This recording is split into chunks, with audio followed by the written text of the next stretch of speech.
ሃሚንግ ስፖርት በሀገራዊና ዓለም አቀፍ ስፖርታዊ ጉዳዮች ላይ የሚያተኩር ዝግጅት።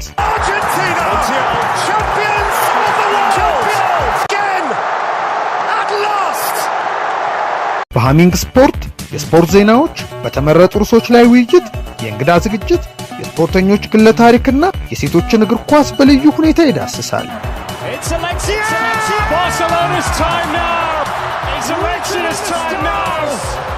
ሃሚንግ ስፖርት ስፖርትን ቀዳሚ ዘይቤ በማድረግ ስኬትን በተግባር እናረጋግጥ።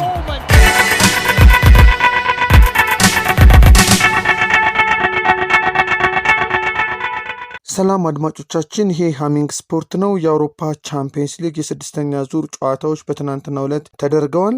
አርሰናልና ማንቸስተር ሲቲ አሸንፈዋል። አርሰናል ክለብ ብሩዥን 3-0 ነው ያሸነፈው። ኖኒ ማዱኬ ሁለት ግቦችን ሲያስቆጥር ጋብሪኤል ማርቲኔሊ አንድ ግብ አስቆጥሯል። ኖኒ ማዱኬ በቻምፒየንስ ሊጉ በተከታታይ ግብ ያስቆጠረ ሲሆን ጋብሪኤል ማርቲኔሊ ደግሞ በ5 ተከታታይ የቻምፒየንስ ሊግ ጨዋታዎች ግብ ያስቆጠረ የመጀመሪያው የአርሰናል ተጫዋች ሆኗል። ያደረጋቸውን ስድስቱንም ጨዋታዎች በማሸነፍ ብቸኛው ክለብ የሆነው አርሰናል በቻምፒየንስ ሊጉ ከምድቡ በቀጥታ ማለፉን ለማረጋገጥ ከዚህ በኋላ 1 ነጥብ ብቻ ይበቃዋል።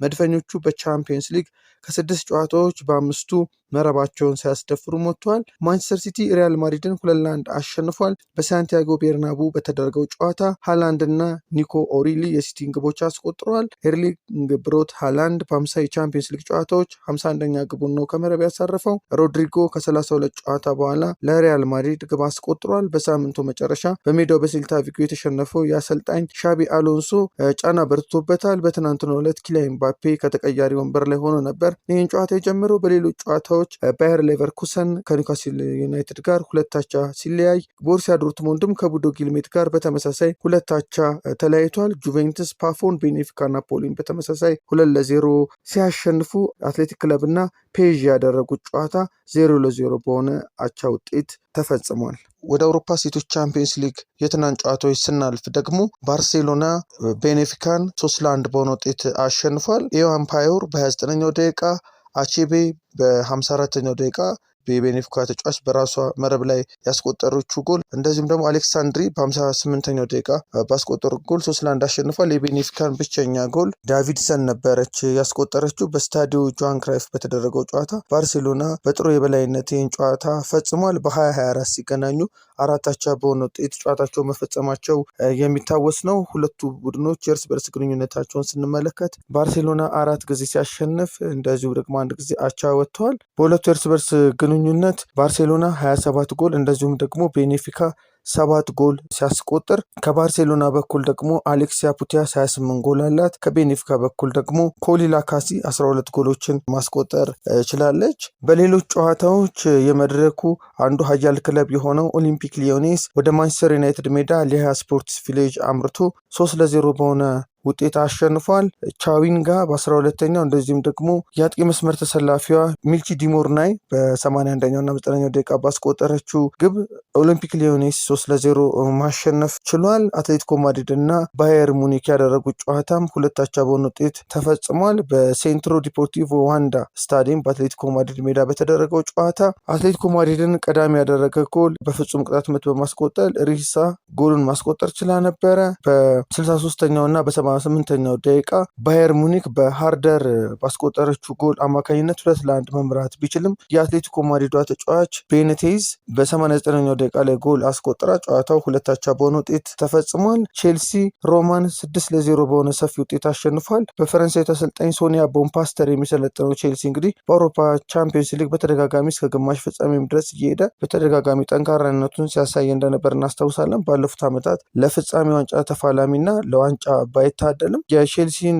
ጎሎች ቤግራማስኪ እንደዚሁም ካፕቲን ካኒያርድ፣ ኑስካን፣ ማይካ ሃማኑ እቺ ጃፓናዊ ተጫዋች እንደዚሁም ደግሞ አንጋፋ ተጫዋች ሉሲ ብሮንዝ ጎሎችን አስቆጥሯል። በስታንፎርድ ብሪጅ ነበር ይሄ ጨዋታ የተከናወነው። በትናንትናው ዕለት ከተደረጉ ጨዋታዎች መካከል ፓሪስ ፉትቦል ክለብም ቫላሪንጋን 1-0 በአዛሮ በፍጹም ቅጣት ምት ባስቆጠረችው ጎል አሸንፏል። በመጨረሻም አፍሪካ ዋንጫን የተመለከቱ መረጃዎችን አድርሼ ላብቃ። በዚህም ኮትዲቫርን እናገኛለን። የ33 ዓመቱ የቀድሞ የክሪስታል ፓላስ እና ማንቸስተር ዩናይትድ ተጫዋች ዊልፍሬድ ዛሃ ዳግም ለብሔራዊ ቡድኑ ተጠርቷል። ይሄ አይቮሪ ኮስታዊ ተጫዋች ከብሔራዊ ቡድን ስብስብ ውጭ ሆኖ ነበር። አይቮሪ ኮስት በአፍሪካ ዋንጫው የሚወክሏትን 26 ተጫዋቾች ይፋ ስታደርግ የእርሱንም ስም አካታለች። የዞኖቹ አሰልጣኝ ኤመርሰን ፋዬ ዛሃን የመሰሉ ልምድ ያላቸው ተጫዋቾችን የአጥቂ ክፍላቸውን ለማጠናከር ይበልጥ ያግዘኛል ብለዋል።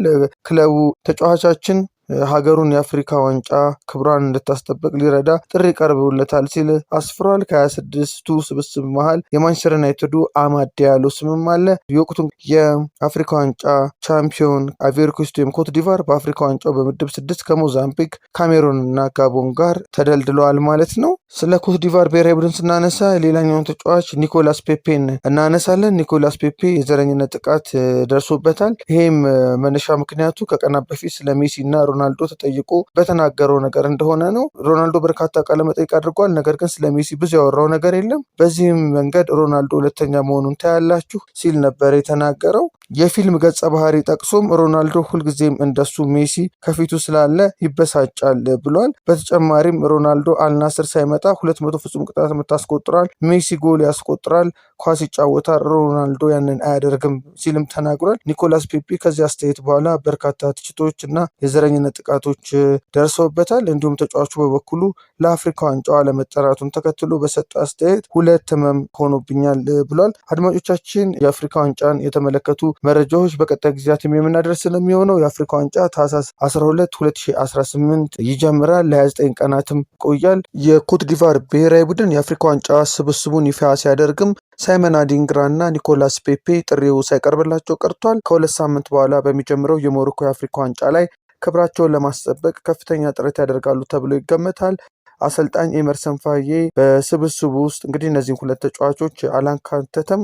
የወቅቱ የሰንደርላንድ የክንፍ አጥቂ የሆነው ሳይመን አዲንግራ እና ኒኮላስ ፔፔ ጥሪው ሳይደርሳቸው ቀርቷል። ይህ ውሳኔ መላውን የአይቮሪ ኮስት ወይም ደግሞ የኮትዲቫር ደጋፊ ያነጋገረ ነው። እንደ አውሮፓውያን አቆጣጠር በ2023ቱ የአፍሪካ ዋንጫ በሩብ ፍጻሜ ከማሊ ጋር ባደረጉት ጨዋታ 90ኛው ደቂቃ ላይ ግብ በማስቆጠር ቡድኑን ወደ ጨዋታ በመመለስ በተጨመሩ 30 ደቂቃዎች ሀገሩ ተጨማሪ ግብ አስቆጥራ ወደ ግማሽ ፍጻሜው እንድታቀና አስችሎ ነበረ።